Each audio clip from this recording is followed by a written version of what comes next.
Salut, salut, namasté, bonjour de Noisy-le-Grand. Je suis chez un ami, Ramanaji, et son épouse Adi Ganga, des amis à moi qui m'hébergent gentiment. Je suis venu à Paris pour le gros festival des chariots qui a eu lieu hier. Vous pouvez voir la vidéo dans mes vidéos. Si tu es là pour la première fois sur cette chaîne, je fais des vidéos où je parle des thèmes clés qu'on trouve dans la sagesse théiste de l'Inde antique, et en particulier en citant des versets clés de deux textes védiques ultra connus, en tout cas en Inde et en Asie du Sud en général, notamment la Bhagavad Gita et le Srimad Bhagavatam, qui sont considérés comme des flambeaux de lumière qui illuminent les ténèbres de ce monde, et qui sont décrits comme ayant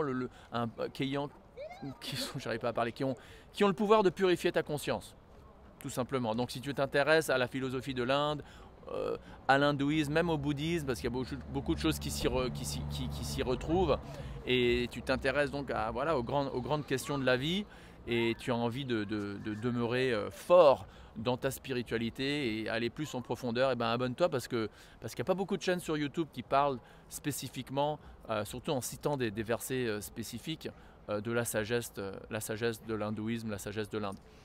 Aujourd'hui, j'ai envie de partager un verset avec toi, parce que c'est un verset qui parle de l'illusion. L'illusion, et on peut tous s'y identifier à cette notion de maya ou d'illusion, où on croit qu'on est quelque chose quand on l'est pas. Voilà, la notion d'illusion. Alors c'est des sages.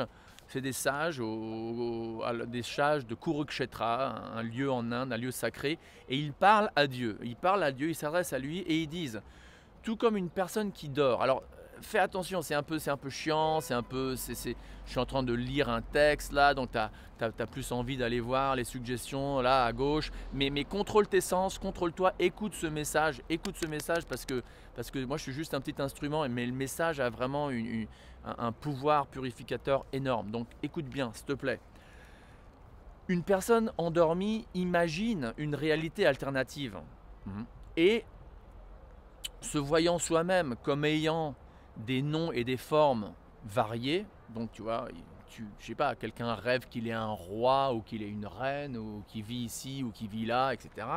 En faisant ça, eh ben, cette personne oublie son identité éveillée, hein, son identité quand il ou elle rêve pas. Et cette identité, elle est bien distincte du rêve. Soit.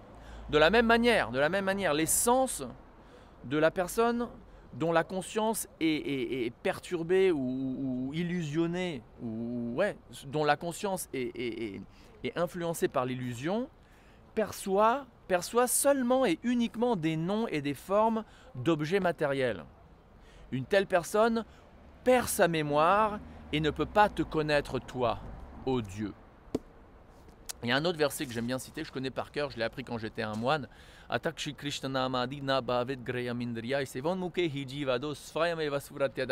Qui veut dire que Dieu, ou Krishna, dans cette tradition on appelle Dieu Krishna, Dieu, son saint nom, son royaume, ses qualités, sa forme, et tout ce qui en vient de manière secondaire, ce monde dans lequel on vit, etc., ne peut pas être compris, ne peut pas être perçu par les sens grossiers, par les sens qu'on a. C'est-à-dire on ne peut pas comprendre Dieu et tout ce qui a à voir avec Dieu avec nos yeux, notre nez, nos oreilles, notre intellect imparfait et limité.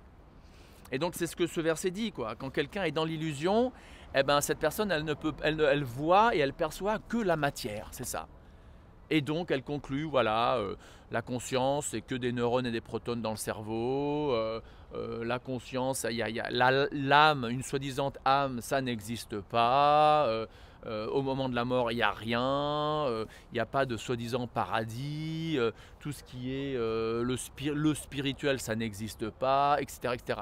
Pourquoi? Parce que sa vision est carrément illusionnée, est couverte par l'illusion, hein. Mais, comme ce verset que je viens de citer conclut, par contre, si quelqu'un engage ses sens, donc les yeux, la nez et tout, etc., dans le service de Dieu, eh ben à ce moment-là, Dieu se révèle à cette âme. Donc en particulier, si une âme se met principalement dans cet âge dans lequel on vit, l'âge de Kali, à réciter de manière quotidienne les saints noms de Dieu, que ce soit Allah, Jéhovah, Jah, en particulier Vishnu ou Krishna comme on le fait dans cette chaîne, et bien à ce moment-là, ce Dieu se révèle à cette âme. Il y a une notion de révélation en réciprocité, une révélation qui dépend donc du niveau de sincérité de l'adorateur. Il y a de la réciprocité dans l'univers. Tu t'approches de Dieu, Dieu se révèle à toi. Donc il faut que tu y penses à ça, il faut que tu te dises, bon bah si j'ai pas assez foi en Dieu, si je ne crois pas en Dieu, bah, qu'est-ce que tu fais pour essayer de faire en sorte qu'il se révèle à toi, quoi. Parce que par définition, avec tes propres sens, avec ton propre intellect, tu peux pratiquement pas connaître Dieu par ta propre force. Par contre, si tu agis, si tu changes ton attitude, si tu changes ta conscience de manière à faire plaisir à Dieu, eh ben à ce moment-là, tu dois avoir foi que Dieu se révélera à toi. Hein. Alors c'est pas que tu deviens illuminé, ça se fait en petit stage, mais tu ressentiras la présence de Dieu dans ta vie.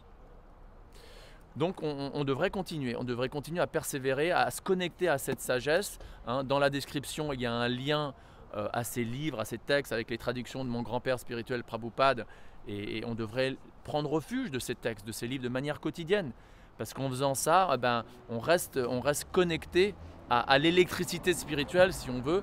Et comme ça, on peut rester bien constant sur une plateforme spirituelle, tout en vivant notre vie de tous les jours, tout en nous habillant, allant au travail, payant nos impôts, se mariant, se divorçant, on ne l'espère pas, ayant nos enfants, enfin, etc.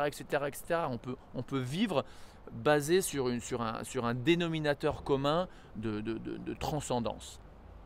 Merci d'avoir regardé. À la prochaine. Om Tat Sat.